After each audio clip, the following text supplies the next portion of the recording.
Hey, what is up guys, welcome back to the channel and welcome back to Gran Turismo 7 update 1.48.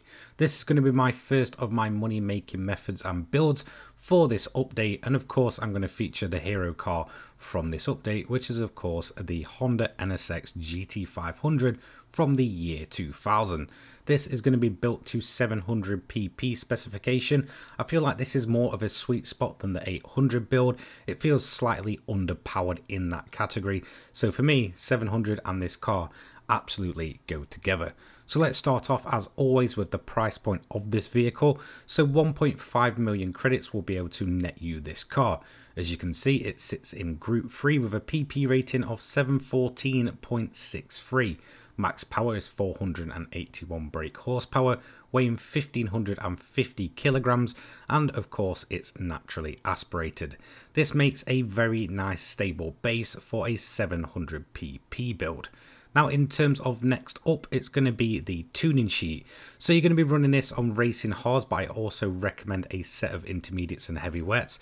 Body height 55 and 65, anti-roll bar 8 and 7, compression is 30 and 35, expansion is 40 and 45.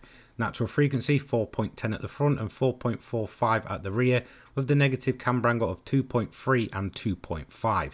Toe angle 0.05 outwards and 0.10 inwards.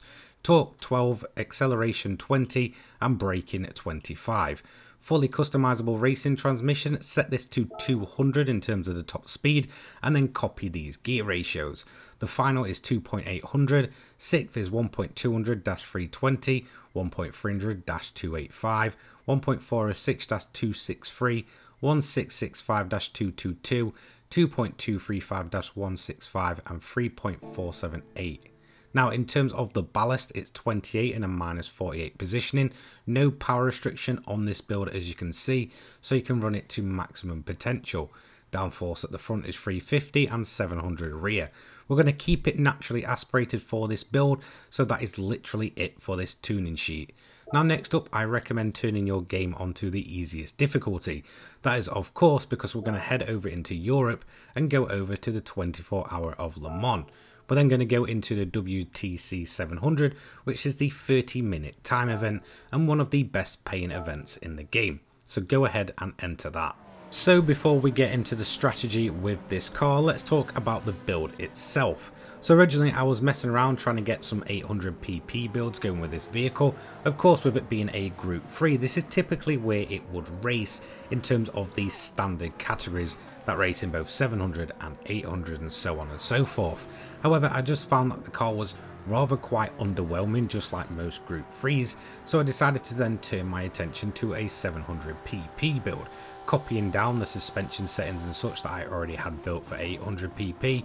It was just all about finding the right ballast and right amount of power as well as tyre compound to get it to switch over and pretty much work out the box at Le Mans.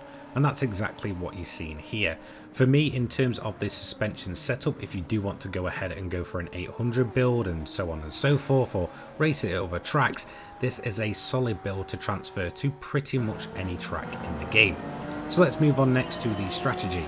I recommend the brake balance going to 2 at the rear. Then in terms of the fuel consumption, you don't need to turn the engine down. It's pretty much good at fuel mix 1 to last an entire 3 laps.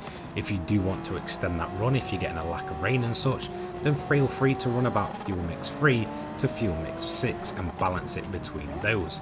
In terms of taking the lead, you will get this relatively early on. Of course, we're running the easy AI, and the reason for this is because we're going to use the stop and wait method at the end. Now, since typically you will get a massive downpour at WTC 700 at Le Mans, I do recommend fuel mix 1 as that default start point and kind of take it from there. Once you get to lap 2, you want to start monitoring the weather radar just to see if you have a downpour coming in. If you get towards the end of lap 2 to the midpoint of lap 3 and no rain is coming at that point, just turn the engine down and you can pretty much stretch out an extra 4th lap. However, in terms of my strategy, as you can see, I saw a little bit of rain starting to come in, so at this point I'm just going to box in However, with the rain not actually reaching the track yet, I'm going to stay on those racing hards. These are pretty much golden all the way to the end if you do get that dry run. However, I am obviously going to pit for that bit extra fuel, not choosing to stay out and drag it on a lower engine mode overall. So again, you're just going to box in, cover off any weather whenever you need to, or any tyre wear and such. But again, tyre and fuel consumption on this car are pretty excellent for a 700 pp build. So we're going to put the fuel in. At that point, we're then going to leave the pit lane. Now, because there was no actual rain in the formation that was coming in and it just seemed to be clouds, we're not going to worry too much about a downpour at this stage. However, I am predicting that at some point soon there's going to be a fairly big one, and that's exactly what happened towards the latter stages of lap 5. It pretty much opened the heavens, and that was it. It was pretty much soaking wet for the rest of the race. In fact, it even went into heavy wet territory. Now obviously I'm just going to fill the car to full if I do choose to do a bit of extra lapping around. However, of course, I'm aiming to do the stop and wait method. This seems to absolutely suit the cars, but of course I'm mainly pitting in just to get myself on a set of intermediates to ensure that we cover off this wet weather, as it is pretty much here to stay with only 8 minutes remaining on the entire event clock. So we're just going to leave the pits and just wait for the track to dry out. Unfortunately for the AI, they were at the bottom end of the track and pretty much got caught out. So just enjoy this quick compilation before we get to the roundup of this event.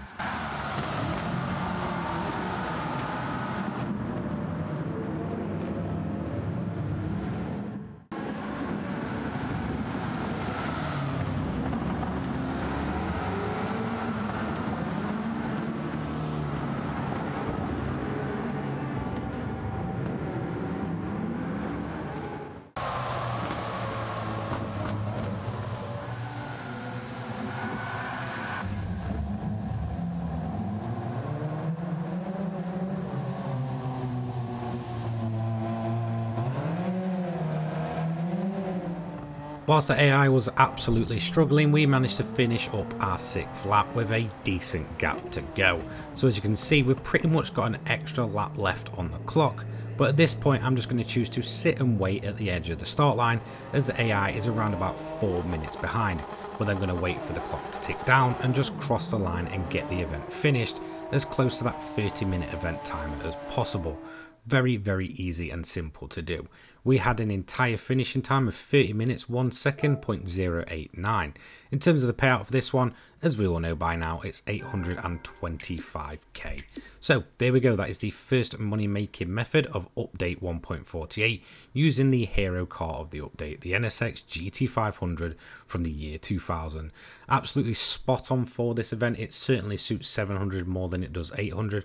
Let me know if you want to see any of the other cars built down below, and I'll see you in the next one. Take care guys, peace.